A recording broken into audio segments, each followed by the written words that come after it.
Crown Vic Nation, what's going on, everybody? Yes,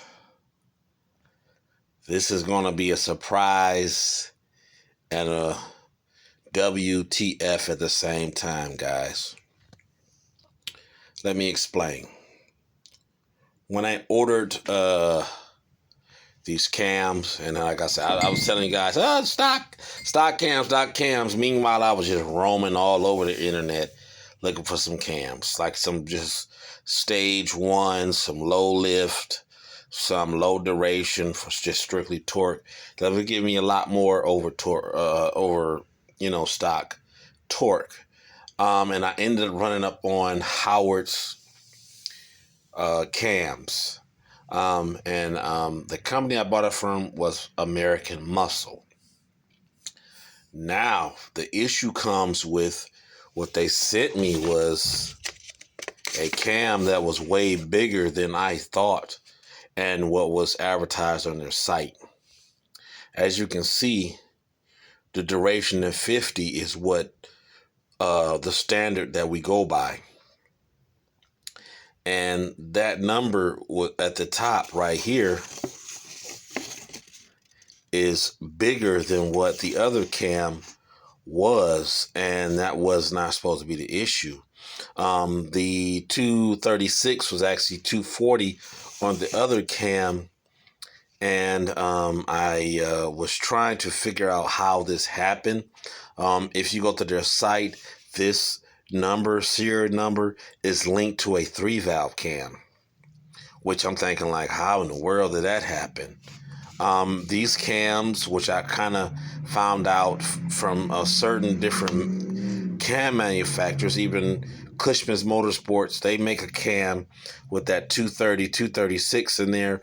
Comp makes one. Comps is 262. Comps, not 262, guys. Scratch that. 268H. It comes with that and the same valve lift, which is a 500 valve lift, a 114, 110 intake center line. Now, I called American Muscle, let them know there was an issue. They told me, they didn't have this part number for this cam in for a 2-valve, and it indeed read for a 3-valve, which I'm thinking, like, what kind of confusion? What kind of confusion is there between a 3-valve and a 2-valve? Because you guys can see, these are not a 3-valve cam. The box shows kind of similar to what a 3-valve might look like, but this is a 2-valve cam, guys. I mean, you guys see intake, exhaust. It is not a 3-valve cam by any means. And I'm just scratching my head trying to figure out that when I gave American Muscle the information, they were like, well, we don't have that for a 2-valve. It is indeed coming up for a 3-valve. So I'm just kind of shocked of how did that happen. Like I say, it's not a rant, but it's just kind of like how did it happen. So, guys, this is the options that I have. I can either return this cam, which will be a higher revving cam. And since when you hear about a wide lobe separation angle, which that 114 is definitely a wider one, they claim that, power is more of up top and all that. So since I have compression, it could battle the fact that it has a wider lobe, and we can still rev this to about 62, 63 on a stock PI manifold. But guys, we're going to need springs. We're going to need springs. You cannot run this much duration, definitely on the intake, because of piston to valve clearance, because that valve needs to close quicker than what the stock valves can handle. That is a lot of duration at 50, and that's, like I say, that's what most cam manufacturers measure their cams at.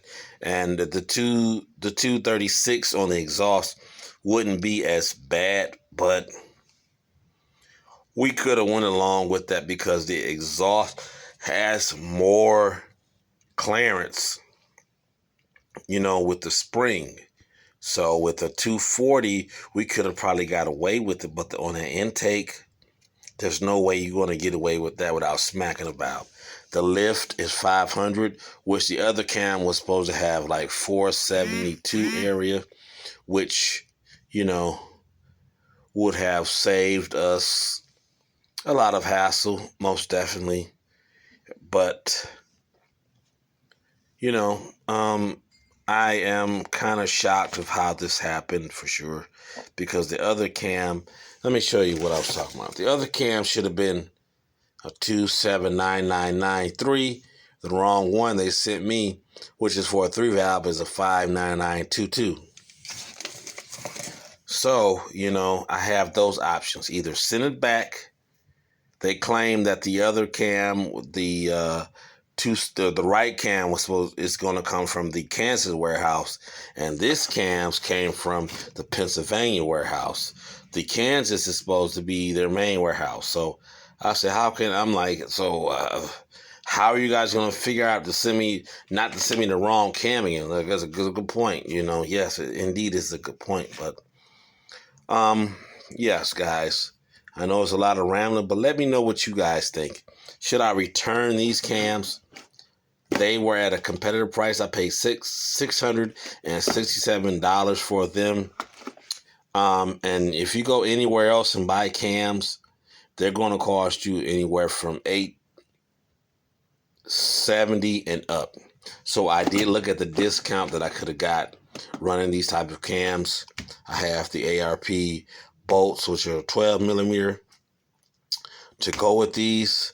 And if I do somehow, it's going to be, they're going to have to compromise with me for doing the situation. I'm going to look, hey, you guys give me a 50 set of lift valve springs, or let me send these back and do an expedite shipping of the other cams that I was supposed to get.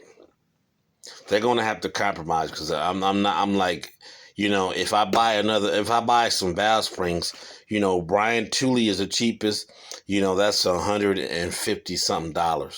And I know Comp Cam's valve springs are $260 something. So I'm going to have to say, hey, what do you guys think I should do? Leave a comment. Return them.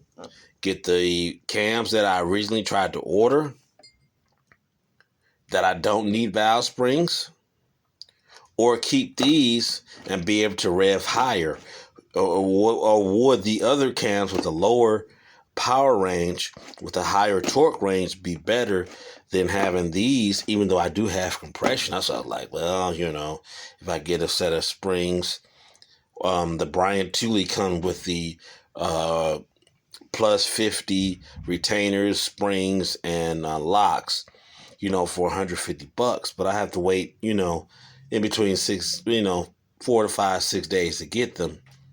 And then I could have to change the springs. What do you guys think?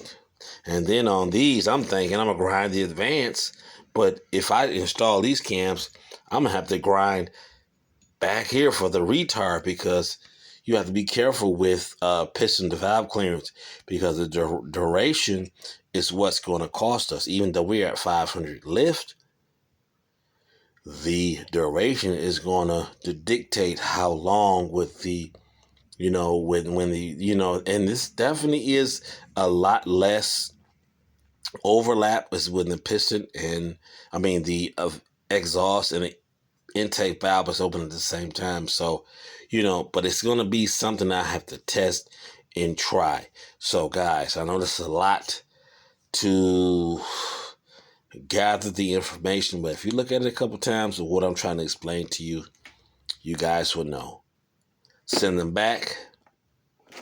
Get the smaller cam that I wanted, which is more torque, tighter lobe separation angle, which is a 110, or go with these. We might get more top end and torque at higher numbers, but with the other ones, I could rev less, get more torque. So, Crown Vic Nation, you guys let me know. These are the bolts that you're going to need for the aftermarket cams. So Crown Vic Nation, let me know what you think.